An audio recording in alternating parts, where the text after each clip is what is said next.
রান্না করে নিলাম ছোলা কচুর শাক বুট দিয়ে। দেখো একদম লাল শাকের মতো লাগছে দেখতে, দেখতে কিন্তু দারুণ হয়েছে, আর বুট দিয়ে তো দারুণ লাগবে।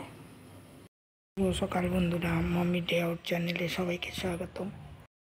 দেশে বিদেশে ঘরে বাইরে যে যেখানে আছো, বড়দের জন্য রইল আমার শতকোটি প্রণাম, ছোটদের জন্য রইল আমার আন্তরিক ভালোবাসা আর শুভেচ্ছা। আমি সব কাজ টাজ করে এখন ব্রেকফাস্টও করে নিয়েছি। এখন আমি একটু রেস্ট নিচ্ছি, আর 2 মিনিট পরে আমি চলে যাব রান্নাঘরে। চলে এলাম রান্নাঘরে। আজকে যে রান্নাটা করব সেটাই তোমাদের সাথে শেয়ার করব। তোমরা স্ক্রিপ্ট না করে ভিডিওটা অবশ্যই দেখবে বা রান্নাটা দেখবে, তবে বুঝতে পারবে আমি কি রান্না করি। রান্নাটা যদি দেখো পুরোটাই দেখবে,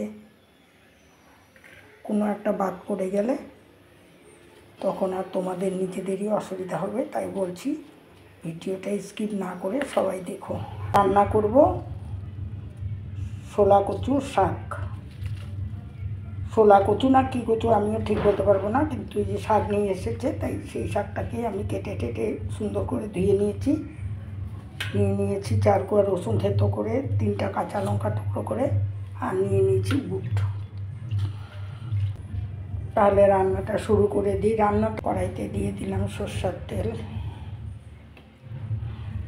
দিয়ে দিলাম কালো জিরা ফোড়ন, থেতো করা রসুন, কাঁচা লঙ্কা, দিয়ে দিচ্ছি বুট,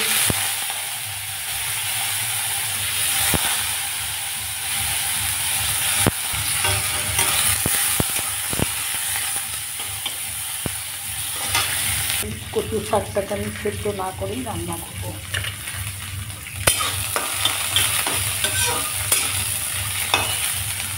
দুই 3 মিনিটের মতো নাড়াচাড়া করে আমি দিয়ে দিচ্ছি সামান্য হলুদ গুঁড়া, স্বাদ মতো লবণ। এখন আমি নাড়াচাড়া করে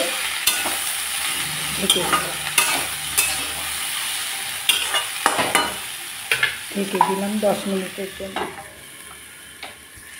10 ঢাকনা তুলে দিলাম।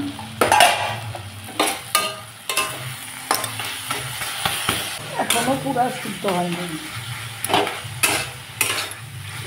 যে কিছুটা আস্তে রয়েছে। আবার 5 মিনিটের জন্য ঢেকে দিচ্ছি। ঢাকনা তুলে দিলাম। অনেকটা হয়ে গেছে। মাছের মাথা দিয়েও করা যায়, যে কোনো মাছের মাথা দিয়েও ভালো লাগে,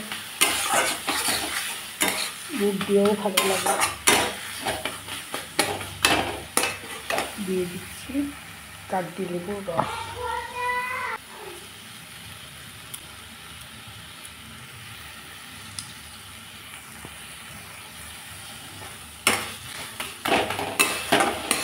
নাড়াচাড়া করে নামিয়ে দেবো। হয়ে গেল আমার কচুর শাক বুট দিয়ে। যদি ভিডিওটা ভালো লাগে অবশ্যই একটা লাইক শেয়ার করো, কমেন্ট করতে ভুলো না। যারা নতুন দেখছো পাশে থাকার জন্য অনুরোধ রইল। প্রথম থেকে দেখছো তাদের জন্য রইল ধন্যবাদ। সবাই ভালো থাকো, সুস্থ থাকো। আবার নতুন ভিডিও নিয়ে দেখা হবে। তাহলে আজ এই পর্যন্তই রাখছি। Tata, bye bye.